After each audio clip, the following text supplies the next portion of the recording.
What's up, bros and besties? Welcome to Bitches Love Sports on NTX Radio. How are y'all doing today? I'm your host, Jazz Monet, and we've got a few sports headlines to talk about. So, Mavs fans and Wings fans, we're definitely going to have a chat in the second half. But right now, I want to talk to the Cowboys fans. What's up? How are y'all feeling? Are y'all feeling good after last night's win? Is anybody still celebrating? Or better yet, do y'all still want to fire Matt Eberflus? Is that still a thing? Or are we good now? So for anyone who didn't catch it, the Dallas Cowboys put on somewhat of a show last night, defeating the Las Vegas Raiders with a score of 33-16. Yes, a very solid win. Two of those points, I should note, were scored by the defense, who played an absolutely inspired game last night. So, leading up to the kickoff, the team did pay tribute to Marshawn Kneeland. There was a moment of silence in the stadium.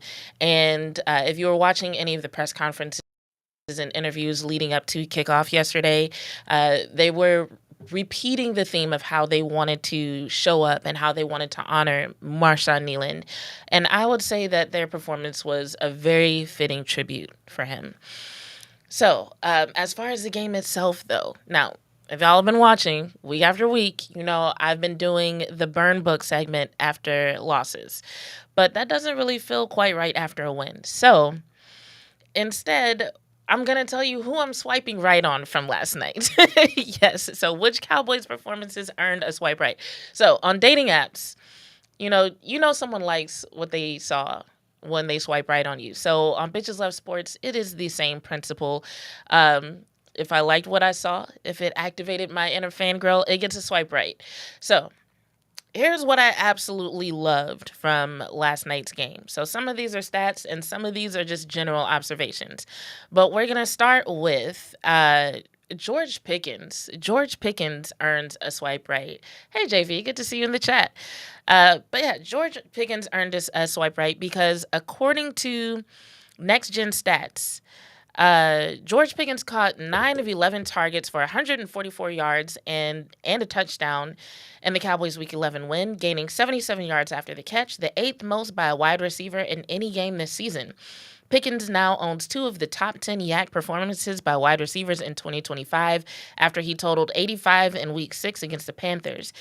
Pickens forced 4 missed tackles on the night, tying his career high and tying for the second most by any wide receiver in a game this season. So Pickens definitely gets a swipe right. And from an observational standpoint, like even outside the stats, he just, like, I was watching his route running, and let's just say if you watched me in the very beginning of this podcast, like back in 2021, I was still learning what route running was supposed to look like. And since I've gotten a better handle on that, what I saw last night was, I feel like, one of the first times I've really watched Cowboys receivers and just been like, damn, that was like amazing.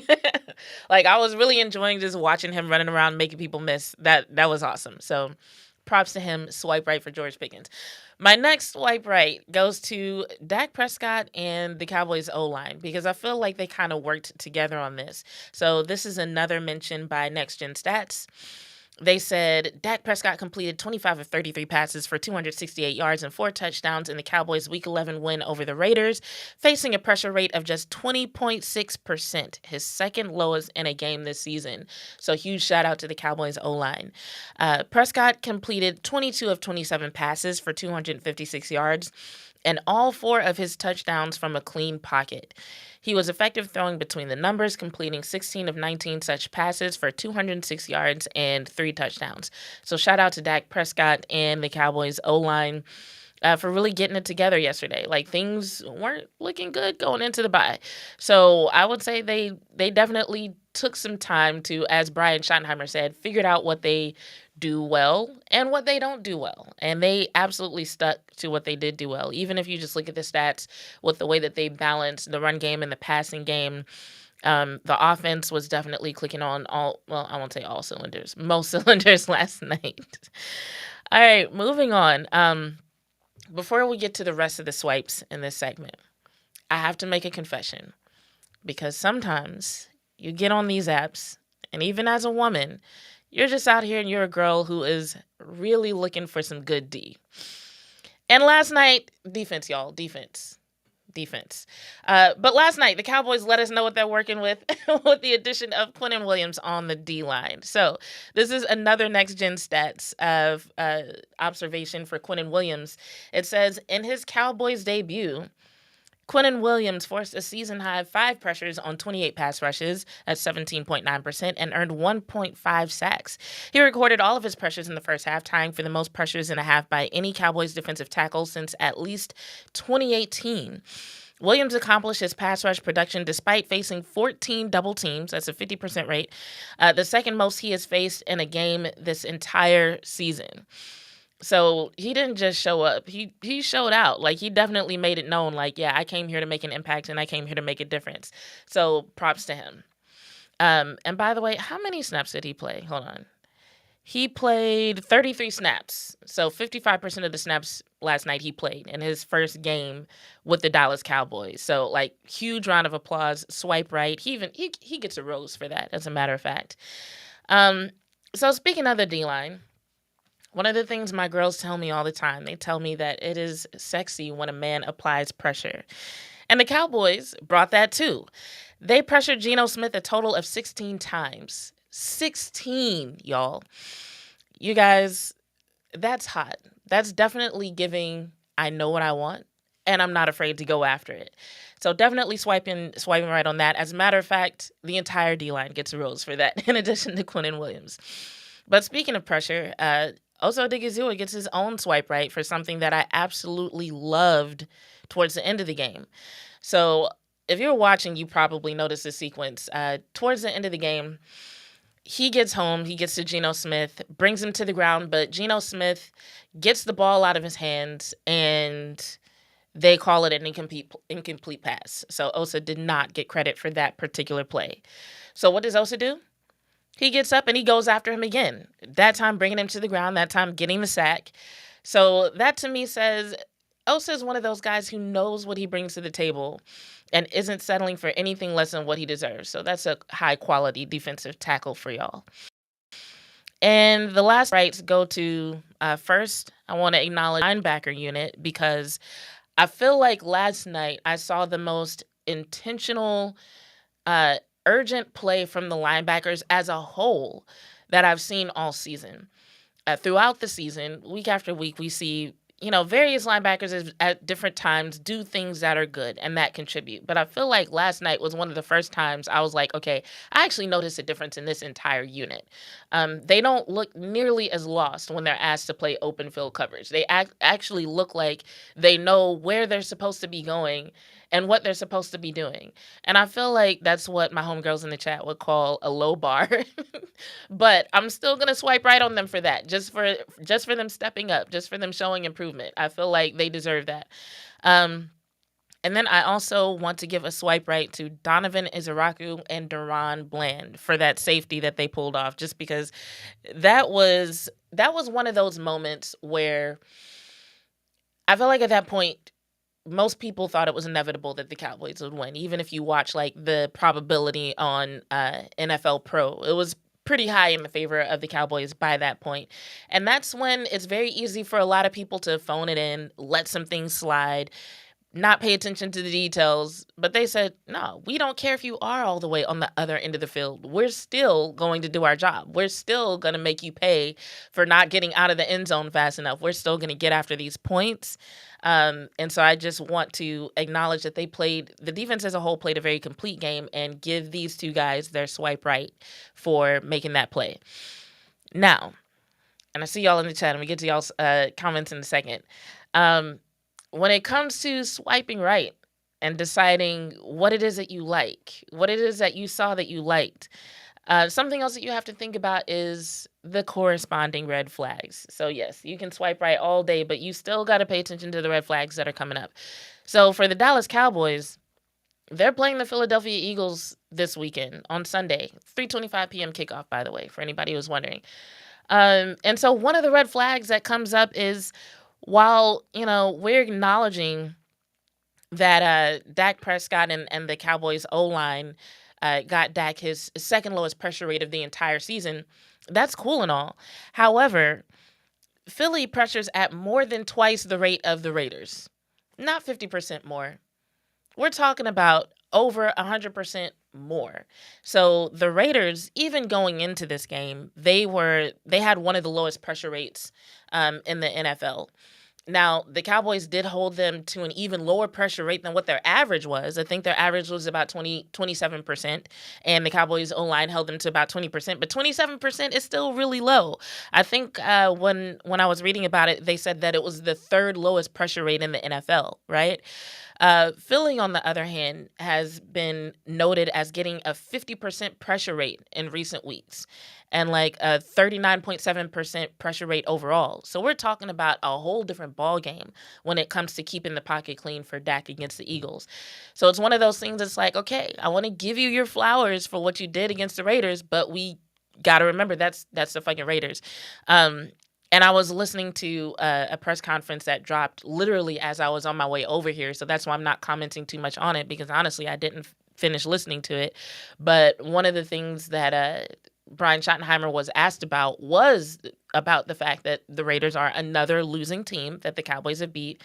And he said something along the lines of like, well, every team is a good team, and, the Raiders have had some teams on the ropes, yada, yada, yada. Okay, all of that may be true, and those are things that you can acknowledge, and you're the coach. It's kind of your job to think that way. However, we have to be realistic. The Raiders are not the Eagles. And so before we get too excited, like, we can be excited about this game, but let's not act like we feel like all these units have completely turned things around because they were able to get that kind of a performance to get against the Raiders. So that pressure rate, keeping the pocket clean for Dak, making sure that we have a balanced offense in terms of the run attempts and the passing attempts. Those are all things to still keep an eye on against the Eagles and see how the Cowboys handle that whole situation. Can they do it when the competition is tougher? Another thing to think about, another red flag that's going to come up, is on the opposite side of the ball. So for anyone who researched the Raiders, they've been having O-line issues all season. That's part of the reason why Ashton Jeanty, as talented as everyone knows him to be, has not been talked about as much this season, because there just hasn't really been enough cohesion there. There hasn't been enough performance by all parties there to really get him going the way that he could. I mean, don't get me wrong, 3.8 yards per carry is still very solid, but when your team is still losing anyway, people aren't really going to talk about the potential of your star running back just because they know what he could be doing. In other words, investing in potential. They want to see what you are actually going to put on film. So when it comes to the defense, and one of the things that I was really proud of with the defense as a whole was that, like, yes, they were still doing the 5 down front thing on occasion, but even when they only sent 4, they were able to get home, especially thanks to Quinnen Williams. But, like, they were getting home with 4. And that was dope. That was good to see. That's something I feel like Cowboys fans have been wanting to see all season. However, like I said, the Raiders have been having O-line issues all season. And once again, the Eagles O-line is not the Raiders O-line. So basically, the red flags are in the trenches. That's what it comes down to. The game is won in the trenches, and so that's the thing that you're going to want to watch. And when it comes to facing the Eagles, the Cowboys are dealing with a very different battle in the trenches than what they face against the Raiders. So Cowboys fans, by all means, be happy, celebrate, feel good about yesterday's win, feel good about the foundational elements of some of the things that we saw, because some of that is still going to come into play regardless of what the stats look like. The fact that they're getting home with 4, the fact that your linebackers look like they actually know what they're doing, the fact that the guys still have fight even late in the game when they could just be tired and phone it in. The fact that they went a whole ass 8-minute drive against a team and didn't really look tired until the very end there. Like, I feel like those are all things to feel good about. However, none of those things by themselves will guarantee you a win. So there are things that you still want to watch when it comes to evaluating whether or not you think certain units, certain players are good, or what to expect from them week in, week out. So those are my swipe rights and red flags for the day. If you have anything that you would like to swipe right on, feel free to put that in the comments or in the chat. I don't know how likely guys are to play along with that type of segment. If that's one of the things that feels weird to y'all, but I won't judge. You want to swipe right? Let me know in the comments. But for now, I'm gonna look at what y'all are saying in here. Hi JV, hi Clement, good to see y'all. Clement says, one of the keys to the Eagles game on Sunday is, one, we have to win on first down on offense and defense. That is one of the things Schottenheimer has been talking about, by the way. He also says, meaning that the offense has to stay on schedule, can't afford second and third down longs and penalties.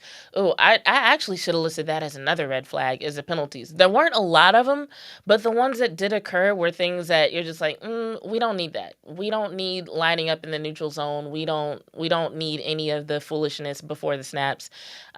Clean that up, especially against a team like the Raiders. Like, that's one of the games where you should be able to focus, where you should be able to maintain your discipline. So yeah, definitely can't afford penalties against the Eagles. The last thing you want to do against that offense is give yards away. Because while a lot of people want to talk like, oh, the Philadelphia Eagles offense is so lopsided, it needs work, yada, yada, yada. They're getting yards and they're winning games. So you don't want to let them keep the momentum. As a matter of fact, this last game that they played against, honestly, who are they playing? The Lions. They played against the Lions, and a lot of people were really critical of one of the penalties against the Lions that helped extend one of the drives that the Eagles was on. And people were saying that that was a game-changing penalty right there. So that's just a prime example. Like, mistakes are going to happen anyway. You don't want to give the refs reasons to give yards to the Eagles. And also, the margin of error is so slim with them. Like, you just need to do everything that you can to stop the drives when you can. We don't need to give away first downs. We don't need to give away any yards, whether it's 5 or 15 or some dumbass DPI. Just don't do it. Clement also says, we have to stop the run of Barkley, and we must have pass discipline and contain Hurts scrambles and force him to beat us from the pocket. Yes. We got to defend Brown and Smith with looking into the backfield. 100%. And that's pretty much the entire Eagles offense is what you listed there. So, yeah, they've got to be disciplined. They've got to stay on guard. As much as people say the Eagles offense is lopsided, like, yeah, they have multiple ways of beating teams. They just haven't had to pull all of them out the bag on any given week. So people act like there's a problem with the passing game and whatnot. But truth be told, when they need to get the job done, they get the job done. JV says, yes, the Cowboys don't have any room to rest for the rest of the season. This is facts. Like, the only reason they're even getting, like, half of a benefit of the doubt with the Eagles, I think, is because they're playing the Eagles at home. And Dak has a very good record against the Eagles at home. But, like, real talk, like, it's going to be a tough game. They have a slew of tough games in the coming weeks. And we'll see if the luck that they typically have against the Eagles at home comes into play, or if it's another one of those times that we've been seeing all season where it's like, okay, they have this good win against a struggling team, but then they go and face a good team and they're not looking so hot. So we've got about 6 days to find out. JV also says, I believe they have to run the table to even be in consideration of making the playoffs. I believe that also to be the case. Hold on, let me look. So, yeah, right now, it looks like the Cowboys have about a 13% chance of making the playoffs. 7% chance of, or a 1 to 7% chance of being a wild card team. And then everything else is a less than 1% chance. So, yeah, they pretty much got to win out in order to have a solid chance. And that 13%, I think, is accounting for them winning out. It's like, yeah, they have a 13% chance of winning the rest of their games and therefore making the playoffs and therefore being a wild card team. Let's see. week one game was 24-20. I expect a better defense showing from the Cowboys. I expect a better defensive showing than week one because I feel like a lot of people were surprised at what they saw in week one and they felt like there was a drop off after that. And as long as the Cowboys score more than 20, I believe the Dallas Cowboys win. I'll buy that. I'm not like buying into it like all the way agree, but just like off the top of my head, what I'm thinking about statistically, I'll buy that. I think what it's really going to come down to is the Cowboys are definitely going to have to play a damn near perfect game based on their standards, based on the things that they say they want to do, like what Schottenheimer has been saying about winning the first downs. And I mean, it's going to take even more than that. When it comes to pretty much if you start listing everything that we've heard about what the offense is supposed to look like and what the defense is supposed to look like. And by the offense, I mean like one of the things that I'm inspired by is the way that they spread the ball around. That's something that they're definitely going to have to do against the Eagles. They're going to have to utilize multiple offensive weapons. And by multiple, I don't mean like 3 or 4. They're going to need to get Flournoy involved. They're going to need to get Lipke involved. And on the defensive side, I think if they take some of the foundational elements, some of the things that they did well last night, and they ramp up the intensity, then yes, they do have a better chance of having a good showing against the Eagles. They can't think that it's going to go like it went last night. I think that would be a mistake for them. So they can be inspired by that performance. They can remember how that felt and just be like, yo, we need to bring this like, but times like 300. You know what I'm saying? So now they know that they can get home with 4 because, like, while the Raiders aren't that great of a team and they've struggled, those are still professional athletes across the line of scrimmage from them. So they're like, okay, we've seen what it takes to get home with 4 against a team that's struggling. So, like, let's take that and just remember to perform with more precision, more intensity, and see what we can do. Will they get 16 pressures? Maybe not. But could they get some pressures? Could they make Jalen Hurts nervous? Could they do some things against the Eagles that the Eagles aren't expecting based on what they've seen on film? Yeah, absolutely. And honestly, that's probably going to give them their best odds of winning, is to just bring their game at a level of intensity and a level of performance that the Eagles haven't really seen, and just make them have to respond to the Cowboys performing at a different level. So on the offensive side, those drop passes, unacceptable. Making weird ass play calls if you happen to be behind in points, unacceptable. And by weird ass play calls, I mean 2-minute offense for like a whole ass quarter and getting away from the run, like what they did against the Cardinals. Like, I need them to have a better plan for if things start to not go well, to turn the game around and get it back in their favor. On the defensive side of the ball, I thought we saw some really smart gameplay. Like, even the tackling looked better. So it's like, even just that alone, it's like, hey, can y'all be consistent in that? Because in a lot of the past games, that was a lot of what went wrong for the Cowboys. It's like them getting the ball run down their throat and like just letting guys get yards and yards after contact. JV said, Jazz, did you get my message on X after the game? Also, did you get your Whataburger? JV, I ended up ordering Waffle House. I ate like half of it, and that satisfied my craving. And I got rid of the rest. So yes, I did eat. I had Waffle House. We'll save the Whataburger for another day. I think I got your message on X, the one about the one about CeeDee Lamb and George Pickens going out on the town. I got really distracted when I read it because it made me think of, remember the Titans when dude was like, me and Bertier's mama went out on the town last night. Because I feel like that's the last time I've heard that phrase. But yeah, I can believe it, although that would be disappointing. It's like, I can believe it. And if their penalty for that was missing a drive, hopefully they don't do that again. But yeah, I really don't know what to say since it wasn't confirmed and we don't really know what they did or what they missed because everybody had something different to say. George Pickens gave some sort of explanation about how it was he almost made it sound like a planned scheme thing. CD Lamb didn't want to answer it at all, and Brian Schottenheimer said they missed some things. So just the responses from the team were really weird. So I don't know where you heard that from, JV. I appreciate the information being passed along. It's something that's amusing to think about. And yeah, if I had to discipline those two guys, I think I would limit it to one series too, because I'm like, clearly the team needed them. Because if you look at that series that they missed and how clunky and ineffective the offense looked, and then you look at how it was when they were reintroduced to the in the game, especially both of them on the field together, it's like, yeah, don't put your team in that position again.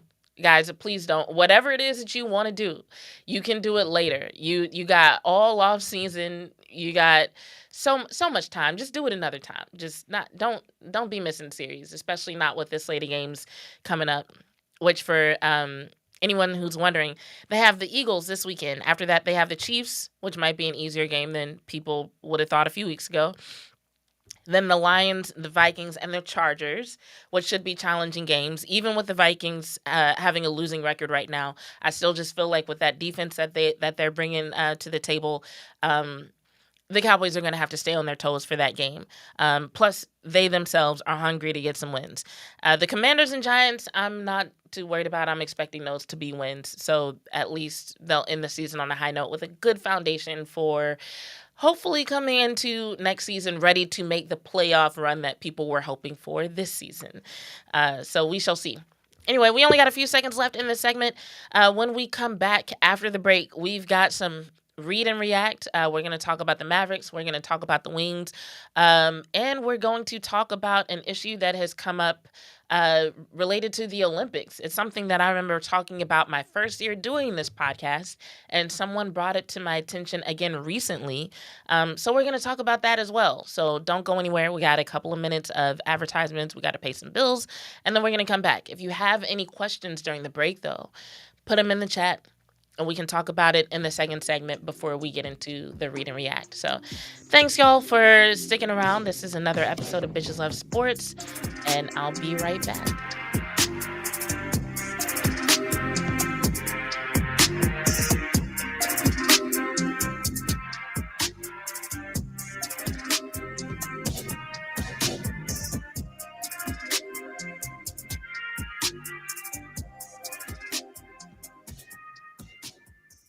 Here's important new information from the Diabetes Solution Center for you, a family member, or a loved one suffering with diabetes. If you have lost your provider, or if you need a provider for diabetic supplies, you may qualify to receive your diabetic testing supplies now with little or no out-of-pocket cost, regardless of your age. All you need is Medicare or private insurance to be potentially eligible. Call the Diabetes Solution Center right now for details. Just takes a couple of minutes.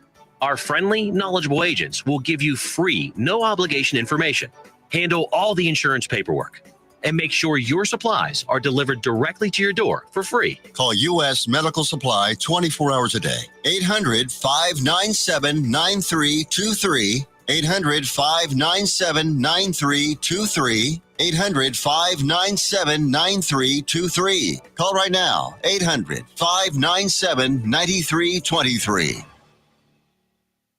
Let's be honest. Wheelchairs are heavy, bulky, and ugly. If you carry a wheelchair in your car to take care of a loved one, you know how hard it is getting that clunky, old-style wheelchair in and out of your car. Introducing the Feather Chair Wheelchair. At 13 pounds, it's the world's lightest wheelchair. It folds in seconds and fits neatly in your trunk, backseat, or closet, so you can take it everywhere. And it's only available right here. Order yours today and get a free wheelchair case, a $50 value, yours free. The Feather Chair. The world's lightest wheelchair is just $4.99 with easy payments as low as $16 a month. Sorry, no Medicare or insurance accepted. So call right now to order yours. 800-823-5826. 800-823-5826. 800-823-5826. That's 800-823-5826.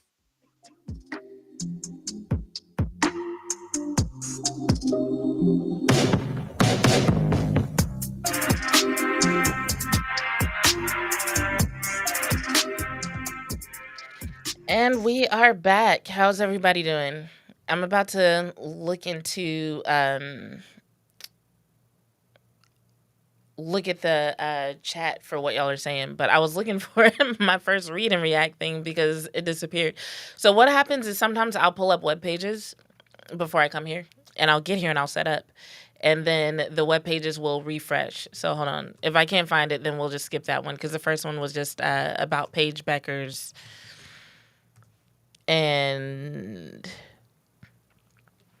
okay, here it is. I'll just read the overview for y'all. So I'm sorry to any authors who are not getting credit for this. Oh, wait, here we go. So this is a story by Declan Walsh. This is our first read and react from CTinsider.com. It says Paige Beckers has a new gig. Former UConn's Williams women's basketball star will reportedly act in film. So it says nearly 30 years after Ray Allen starred alongside Denzel Washington as Jesus Shuttlesworth in He Got Game, another sharpshooting UConn alum is stepping onto the silver screen. According to Deadline, former Husky star Paige Beckers is expected to star in Jess and Pearl, developed by Apple Original Films and based on an original film idea from former Scandal cast member Zahir McGee. So apparently, the film explores a pair of young stars on the hardwood who have their extraordinary friendship threatened by fame, competition, and the unseemly business of college athletics. So it should be interesting. I feel like that's very relevant to what a lot of people are dealing with today. There was an episode that we did a couple years ago. It was when NIL was first being discussed. And I remember having a woman NIL agent come on.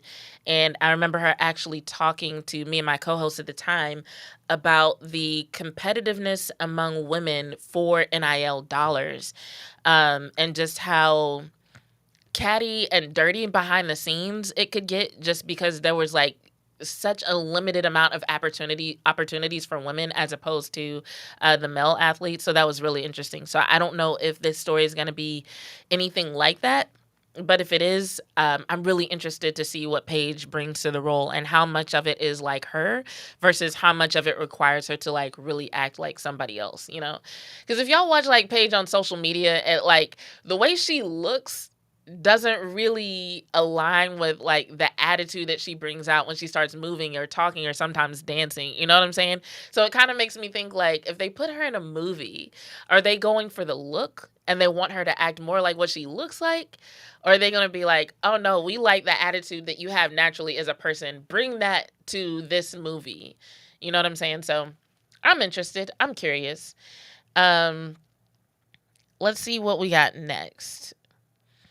The next read and react is about the Dallas Mavericks. So on ESPN.com, there's an article that says trade AD, wait for free agency, tank, every option in Dallas. So for all the Dallas Mavericks fans, if you're looking for something to read about the options for the team for the rest of this season and next season, definitely head on over to ESPN.com. This particular article has 4 different sections. It's kind of long, so I'm not going to read all of it. But the sections they have are: should they trade AD and what is his value if they do? Should they reshape the roster around Flag? Should they wait for AD and Irving to get healthy? Should they pivot to lottery positioning? And should they focus on 2026 free agency? Now, I don't know if pivot to lottery positioning is like a fancy terminology for tanking. I will never encourage tanking, but they might not have to try. Like right now, the Mavericks are 4-11. It's looking like that should be a concern of theirs anyway. So, you know, I don't know. And especially with it being that their 2026 pick is one of, I think last time I checked, only 2 first-round picks that they have control over for like the next 5 years. It's something that they might want to think about in terms of what they want to do, what they need on the team. But other than that, in my opinion, yeah, they should focus on free agency. They should focus on trading. We talked about this last week. I'm like, I think they should go younger, get rid of the older pieces, the hurt guys, and just go younger, build around Cooper Flag, and go from there. The best way to rebuild is to admit that you're rebuilding. If you try to rebuild but try to pretend like you're winning, it usually doesn't go well. And that's one of those, as it is in sports, so it is in life, moments, pieces of advice. It's like one of the first things that you have to do when you set a goal is be honest about that goal. because otherwise you're telling yourself one thing but you're operating in another way. So like, yes, they need to rebuild, and they need to do it with boldness. They just need to unapologetically, well, maybe apologetically, they should apologize to the fans, but they just need to be like, hey, um we fucked up and we need to rebuild around Cooper Flag. So here we are. We're gonna have a very young team, and we're gonna see what they can do. Because I mean, in some cases it works. We've seen that actually work out well. I mean, like, look at what Oklahoma has managed to pull off, and they started with some very young pieces, and now they're like the most dominant team in the NBA. So it could work out. The next read and react is related to WNBA CBA discussions. So the headline says Asia Wilson delivers huge update on WNBA CBA discussions. Now, spoiler, it wasn't a huge update, but I do think that what she said was interesting and kind of gives us an idea of where they are with the negotiations. So what Asia Wilson said was, obviously we're still pushing through, but I think for us it's just to continue to stand on what we believe in and what it is to be a business and how we handle ourselves. And I think when you're thinking about a united front, it's the WNBA. We're not going to shake anything until we get what we want. The 2025 League and Finals MVP further stated that they are also trying to make things better for players who will play in the WNBA years later. I think we're tired of the mindset of just being grateful for what we have. No, we need to dive into it, she said. And it's not just for the women of the league now. We're talking about the women coming up, the future. We want them to have a safe space where they can perform at a high level and get that revenue share and to live on a salary that is what they've earned, that's livable, Wilson added. Now, I make about a quarter of what most season WNBA players make. So I'm not going to say that their salary isn't livable, but I'm going to say for the role that they've played in building the WNBA into what it is, like, yeah, they do deserve a bigger share of what the league is earning. So based on this, it sounds like there hasn't been much progress made in terms of figuring out any sort of compromise. It sounds like the WNBA players are still steadfast in sticking to what they've been saying since basically all year. Like the WNBA has had a long time to figure this out, and they just, for whatever reason, have been dragging their feet. I guess expecting the players to eventually give in, and they're not. So if they don't figure that out, this could be an issue, because the thing about sports now is, pretty much every sport is global in the sense that players can find other opportunities in other places. Like if they don't like what you're putting on the table, they can find other opportunities. Now, the interesting thing about American sports is that for most sports, the American teams, the American leagues are offering the best salaries. And what's interesting with the WNBA is that there are other leagues that are popping up that are offering competitive compensation. So that brings to mind another related read and react, which is what Skylar Diggins-Smith actually said about the Unrivaled League. So that's the league that is created by Nafisa Collier and her husband. That's a 3-on-3 league, so not exactly the same as a WNBA.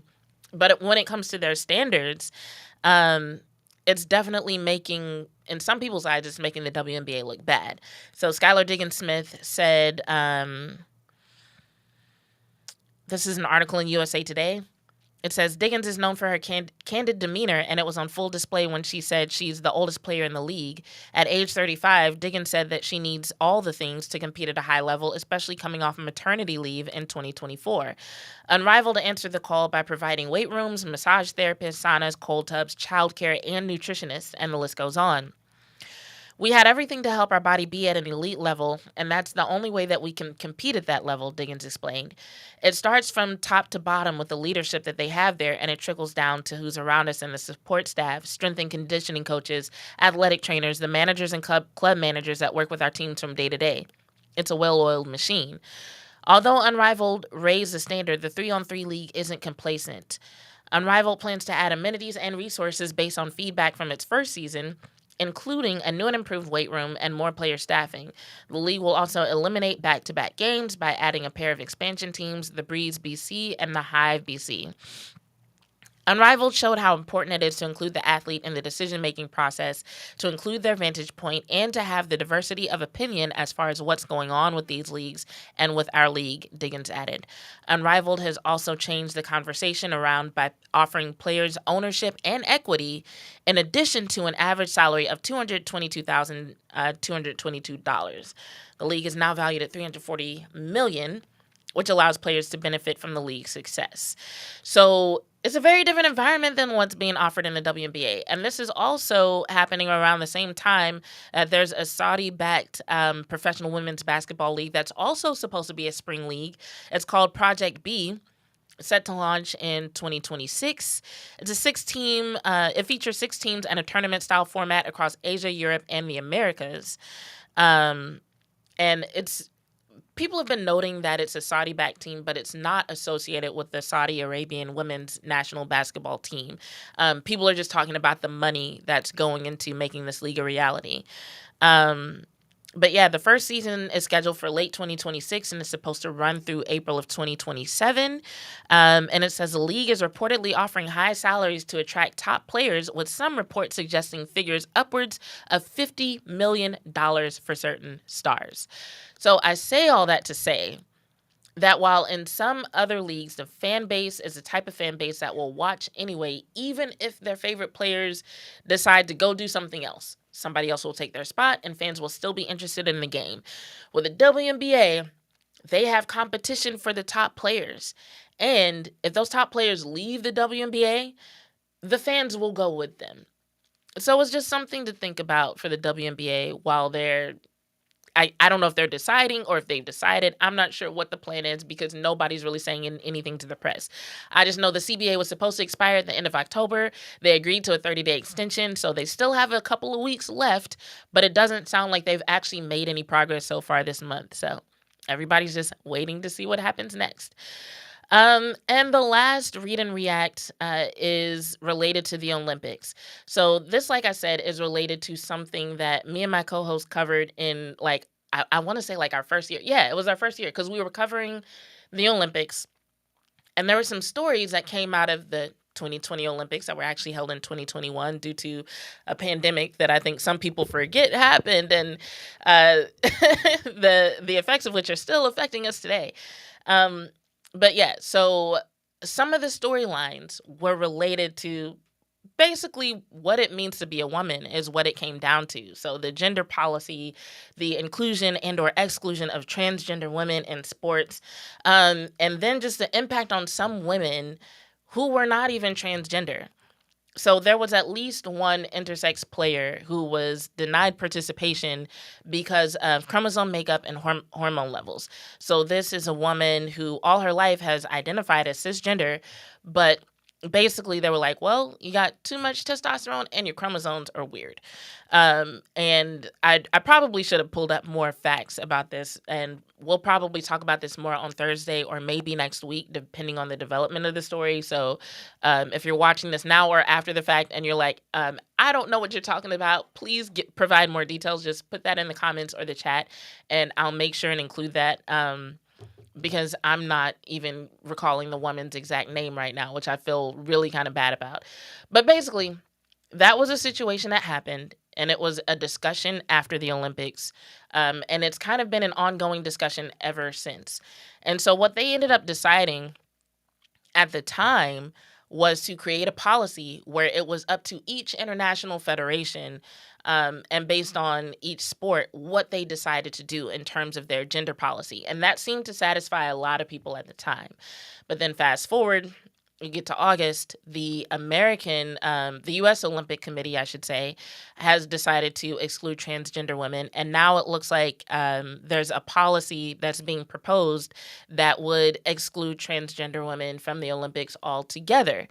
And some of these proposals are suggesting that it be based on whether or not a person has gone through male puberty.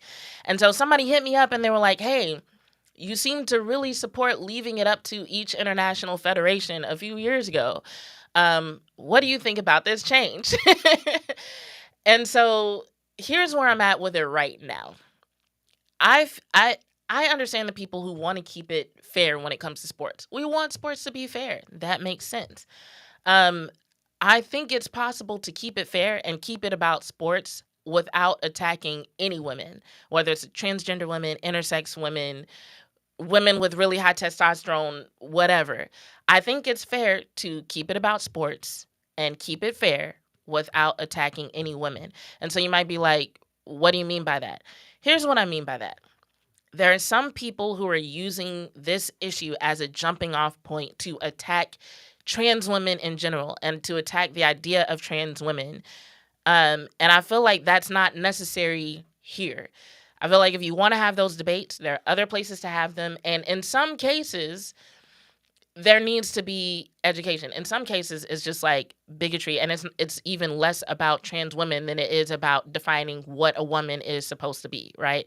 And so those are the situations that bother me because I just feel like as women, we've seen in the past what happens in society when certain entities start saying what's okay and what's not okay when it comes down to what it means to be a woman, right?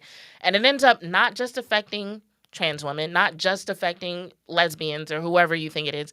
It ends up putting straight cisgender women in a box too. So it's one of those things that really should concern everybody. I don't know, like no woman I fuck with wants to be put in a box. Right. And that's basically where this ends up going in terms of a slippery slope. Right. And so that's one of the reasons that like my ears start to perk up when I start hearing people be like, we need to ban transgender women. It's like, OK, well, what is your goal here? Are you attacking transgender women? Are you attacking women? Or do you think that you're promoting fairness in the sport? And you just really don't know exactly how to approach that, right? So when I say we can make this about sports and keep it fair, here's what I mean. When people start saying like, okay, we need to eliminate people from women's sports who have gone through male puberty, that's when you can have the conversation of like, okay, what is it that we're trying to keep out of the sport by eliminating people who have gone through male puberty? Like, I feel like it takes creativity, it takes having honest conversations in order to handle these situations appropriately, as opposed to a knee-jerk reaction to like, oh, well, we need to remove a certain type of woman, right? Because there are some women who, for example, may have gone through male puberty, but depending on their chromosome makeup, depending on their hormone receptors, depending on whether or not they may have been, for example, born intersex, and a decision was made for them before they had the agency to make that decision for themselves, they could be someone who's gone through male puberty but didn't develop the way most people develop when they go through male puberty. You know what I'm saying? And so some of this stuff won't be covered in a 1-hour radio show. Some of this stuff, like if you've never heard that there are some people with 3 chromosomes, for example, and that there are people out there who look like women on the outside, but they got 2 X's and a Y or something like that, then just Google it. Like you'll learn about that. Or if you don't understand what it means to be intersex, like Google that too, right? But while these are rare situations, while these are not typical situations, they're not common, they are clearly situations that have come up and caused people to have to make policies around them.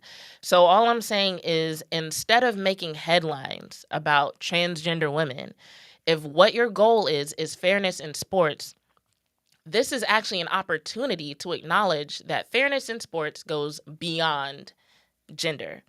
So it's like, if you can't get to where you're trying to get by saying women over here and men over here, then instead of trying to fit everybody into the boxes, just be like, hey, we need a solution besides the boxes. Like, I don't see why that's a problem. Is it be like, hey, we need a solution besides hormone levels. We need a solution besides people's genitalia. We need something that actually addresses the fairness that we're trying to achieve in these sports. And that goes beyond gender. That includes other things besides hormone levels. That includes things that don't require us to have to inspect the genitalia of children, right? So that's what I'm saying, is if people would just be honest about that. Like, here's what I'm trying to achieve in this sport. Boom, boom, boom. So here's what we have to do to ensure this in this sport. Boom, boom, boom.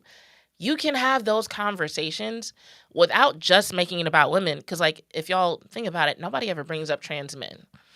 And they do exist and they do play sports. I've met them. Like roller derby is a very inclusive place. So I've played open gender roller derby. I've had trans teammates. I've played against trans players. And like sometimes I tell people that and they're like, "Oh my god, that must have been scary." Believe it or not, they're not always the scariest people on the track. Like, yes, I've met some trans women who are very tall, and that can be intimidating when you're like me and you're 5'3". But I've also met some women who are bigger, taller, stronger, and faster than any of the trans women I ever skated with or against. Like when I think of the women who I'm most scared of on the track, the first women who come to mind are not only cisgender women, they're cisgender straight women. Them some bad bitches, I'm telling you. So it's like if somebody were to bring me to the table and say, "Hey, we're making fresh rules for roller derby and we want it to be fair in terms of competitiveness," gender, hormones, shit like that would not be the first things that I bring up. So what I'm saying is we can have this conversation if people will be honest, if your goal by having this conversation is to attract one trans women, go over there. We don't need you over here in sports. We don't need you over here like polluting what should be a world event where people can come together based on common interest. Go somewhere else with that. Bring that somewhere else. The political shit, bring that somewhere else. But if your goal is to create fairness and parity in sports, the same way that like people had to introduce things like weight classes in some sports, there's even rules based around experience and the number of games that you've played and the types of game that you've played. There's so many ways that people have tried to introduce parity and maintain parity in sports that if that's really your goal, without making it about trying to define what a woman is supposed to be and resorting to stereotypes, arbitrary standards, or just plain ignorance in order to do that. So I hope that makes sense. As we get closer to the next Olympics, or like I actually think the Olympic trials are already going on, I'll definitely keep an eye on this, especially for the old school fans who are still interested in stories like this. And if I'm being honest, I do want to get back into covering more global stories. It's been tough for a while just because, like, especially since I've been writing about the Cowboys, and I think I was telling y'all this last night during the live stream, with me writing about the Cowboys and having limited time outside of my full-time work, it's just been so much easier to talk about what I write about. But I do want to get back into covering more of the global stories and stuff like that. So we'll see how that goes in the coming weeks. But yeah, definitely keeping my eye on this, keeping my eye on the Olympic trials, and then same thing with the World Cup that's coming to North America. So there should be some really interesting and fun topics to talk about. And we'll see what happens with this one. So we got a few minutes left. Let me see what y'all are saying in the chat. Clement agrees with me. Says, yes, it's time for the Mavs to embrace the rebuild and build around Cooper Flag and get younger, impactful players. 100%. And now that Nico Harrison is gone and Mark Cuban, sounds like he's playing a bigger role with what the Mavs are doing. I think they'll make some smart decisions in that regard. I definitely trust Mark Cuban. And from what I understand, Nico Harrison wasn't too big on having his input. So that was definitely a problem. So now he's gone. Mark Cuban is back in the loop. So we should see some better decision makings from the Mavs. JV says, Saudi already has American football players coming to their country for a charity game. Yeah, Saudi is doing a lot of stuff. I think they're trying to change their image and become like a destination tree. Like, hey, you might have heard in the past that if you come over here, we'll kill you for really arbitrary violations of our culture norms and standards. We promise we won't. Look, we got comedians and sports. We're cool now. Like, that really feels like the vibe from Saudi Arabia these days. And that ironically is also something that I talked about years ago when they started investing in it was like Live Golf, and I think there was some sort of soccer event. But at the time, I was like, yeah, it looks like they're trying to diversify from things like oil and find some other things to help keep their revenue and their riches high. And sports is like when it comes to revenue, like, capitalism, sports is it. Like, sports is like peak entertainment, and entertainment is a way to make money, like real money in this day and age. So Yeah. I haven't heard a lot about the American football game in Saudi, but I don't doubt it, and I'm interested to see who's going and who's playing. But yeah, that's part of the reason why you're seeing so many football players traveling around. Like, and it's not just flag football either. Like, there are some countries who are like, no, we want in on this contact football stuff too. There are some countries who have established contact football leagues, and as a matter of fact, I want to say like in a couple weeks, 2 or 3 weeks. Um, I'm planning to have a guest on this show who has played football, if I remember correctly, in like 5 or 6 different countries. And he wants to talk to us about what that's like and what it means and what it says about the sport. Um, we had a really fun conversation, and there are just some interesting things that when you start traveling for things that America is known for, and you realize how like the product itself is dope, but it's interesting how other countries who are interested in the product are less interested in American culture. It's actually pretty amusing. So that should be a pretty fun conversation when that comes up. But yeah, we got a lot of fun stuff to talk about. So next week, I'm sure we'll talk about the Cowboys and the Eagles game. If you're watching later this week, I'm going to watch the press conference from Brian Schottenheimer, and I'll talk to y'all about it either tomorrow night or Thursday. Like I always say, keep your notifications on. But yeah, as always. Oh, and then the film for the Raiders game came out today. I didn't even realize it was out. I didn't think it would be out that quick, so I didn't even watch any of it. So definitely by Thursday, I'll be giving some input on who got what snaps and who was at what position. But thanks for watching. This has been another episode of Bitches Love Sports on NTX Radio. I'm your host, Jazz Monet, and I'm out.